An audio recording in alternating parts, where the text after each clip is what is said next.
আমাদের প্যাসেঞ্জাররা অনেক ভ্যালুয়েবল, তাদেরকে আমরা সর্বোচ্চ মেহমানদারি দেওয়ার চেষ্টা করি। আমরা বর্তমানে 15,000 ফিট উচ্চতায় আছি এবং গতিবেগ আমার 500 কিলোমিটার প্রতি ঘন্টা।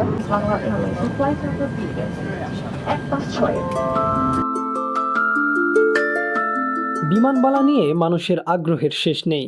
তাদের কি কাজ, কত টাকা বেতন, কিভাবে বিমানবালা হওয়া যায়? একটি এয়ারলাইন্সের অন্যতম প্রয়োজনীয় কর্মী বাহিনী হলো এই বিমানবালা, যারা এয়ার হোস্টেজ, কেবিন ক্রু বা ফ্লাইট অ্যাটেন্ডেন্ট নামেও পরিচিত। বিমানে যাত্রীদের নিরাপত্তা ও আরামদায়ক ভ্রমণ নিশ্চিত করাই তাদের প্রথম ও প্রধান কাজ।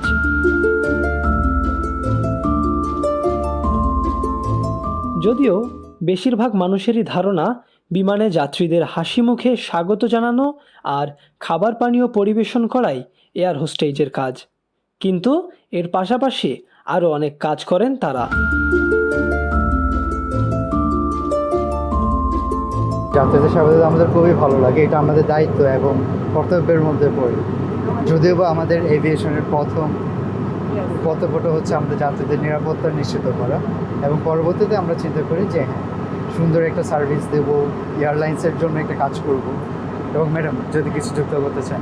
হ্যাঁ, অবশ্যই আমরা আমাদের কাজটাকে খুব ভালোবাসি, কাজের প্রতি অনেক ডেডিকেটেড। আমাদের প্যাসেঞ্জাররা আমাদের খুবই ভ্যালুয়েবল, আমরা তাদেরকে অনেক ভ্যালু দিই, তাদেরকে ভালোবাসি। কাজটা মূলত ভালোবেসেই করা হয়।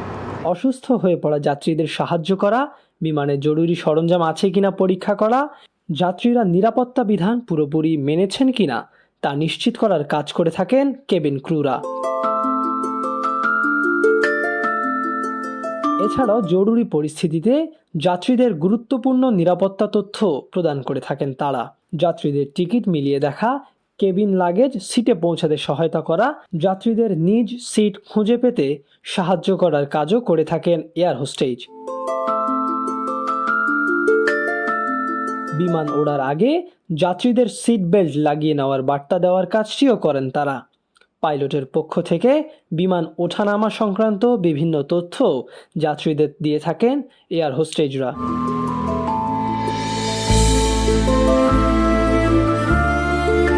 বিভিন্ন জরুরি সরঞ্জাম কিভাবে ব্যবহার করতে হয় তা যাত্রীদের শিখিয়ে দেন তারা। জরুরি অবতরণ বা কোনো সমস্যায় কিভাবে নিরাপদে থাকা যাবে সেই তথ্যও দেন তারা।